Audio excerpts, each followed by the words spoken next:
Welcome back. We asked for your questions and we got a lot of emails, so thank you. The inbox full of questions about the Helene relief response. Thank you to everybody who is sending this stuff in. We always love doing this segment, but it doesn't happen without you. If you didn't get a chance to send in questions the first time around, not too late. Send those emails to dan@WRAL.com. If there's something you want to know about when it comes to the storm response or any news story at all, tell me your thoughts and we'll go in depth.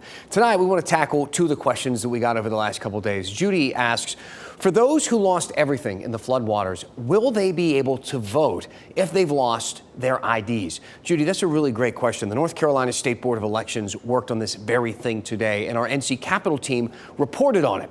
The board voted unanimously to give the hardest hit counties more flexibility in how they conduct their elections. In fact, one of the board members is actually from Western North Carolina, so they know exactly what's going on. Here's what he said about the election concerns. We will continue to make voting accessible to the voters. And whether we need four-wheelers, horses, or helicopters, this disaster highlights the need for consistency in our work and making sure that we get to the locations that the voters expect us to be. Okay, so what did they decide? What's the plan? Here's a list. Local boards can relocate voting sites if buildings are damaged or can't be accessed. They can even set up tents if that's what they need to do. The board guarantees at least one voting site will be open in each county. And if mail service is interrupted in these areas, local boards can have special teams take absentee ballots to the voters at the disaster relief centers and the shelters there and then bring those ballots back. But what about Judy's specific question? What about voter ID? Well, the state actually didn't have to take any special action on this one. The voter ID law on the books allows exceptions for voters living under a federal disaster declaration. So voter ID will not be a problem for any of these folks. Linda had a question about the hundreds of thousands of dollars that you at home raised, a lot of folks here, to help the neighbors in the mountains. She asked, what happens to the money that you're collecting? Who decides what it's used for? So again, so far you have raised a lot of money, nearly $900,000 in the WRAL Cares fundraiser.